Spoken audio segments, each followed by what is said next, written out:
Hi, I'm Cary Fagan, and my new novel, The Animals, will be coming out with Book Hug in October of this year. I'm very excited. I don't have a copy yet to show you. It's got a lovely cover, though, so take a look at it. So, this novel is about a man named Dorn. He's a carver of miniatures, and he lives in this quaint tourist village near a forest. Dorn is in love with Ravenna, a woman who is a former Olympic hopeful turned elementary school teacher. He has a very oppressive, bullying brother who's a rich entrepreneur. He has a very difficult, eccentric father who's having an affair with his nurse. And there's a lot else that goes on. The real sort of heart of the story is this new government program that brings wild animals into people's houses. Why does this program exist? Why do people want animals, wild animals in their houses? What happens? There's a possible murder, there's a conflagration. There's a lot that happens in this little book, but at the same time, I hope that it is witty and thoughtful.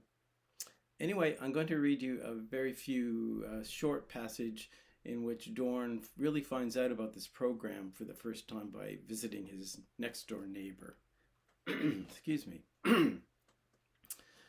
Dorn walked up the short path to Leave's house, the pleasant weight of the coffee beans in one hand. He used the brass knocker. A commotion behind the door caused him to take a step back. A terrible growling followed by a smack against the other side. Did Leave, his neighbor, have a new pet? Who's there? It's your neighbor, Dorn? Right, hold on a second. There were more sounds of scuffling and then Leave's stern voice. The bolt retreated and the door opened, but only a few centimeters. Leave stared with one eye through the gap, blocking the space with his body. Something seemed to be pushing him from behind. I'm sorry to be short with you, Dorn, but what is it you want?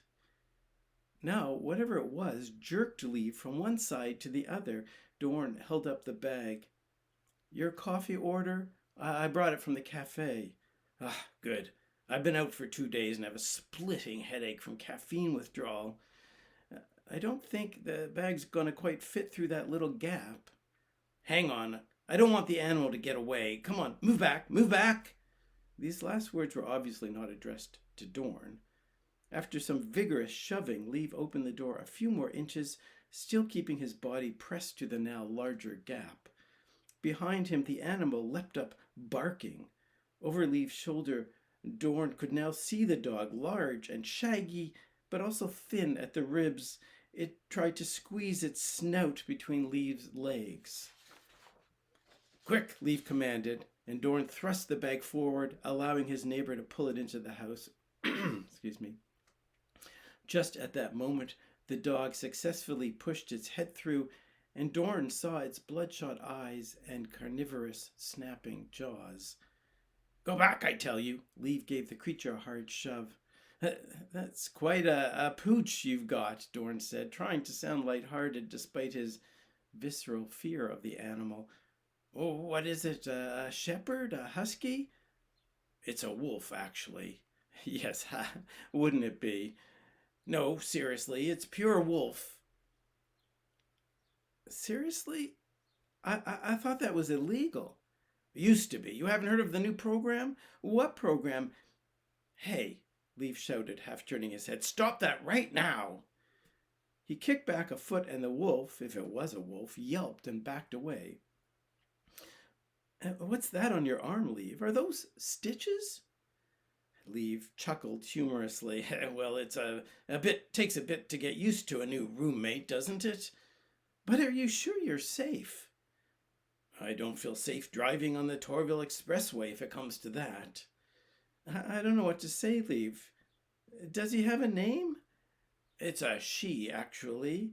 And you're not supposed to name them. It's part of the mystique. Listen, she's got hold of my shirt tail. I better go. Yes, of course. Thanks, Dorn. If you ever want to stop by for a cup... A low-throated growl cut him off. Leave's eyes opened wide, and suddenly he shut the door. Doran stood there a moment listening to the receding sounds. He had known that Leave was an oddball, but this really took the cake. Shaking his head, he stepped over the low hedge, a shortcut to his own door. Thanks a lot for listening.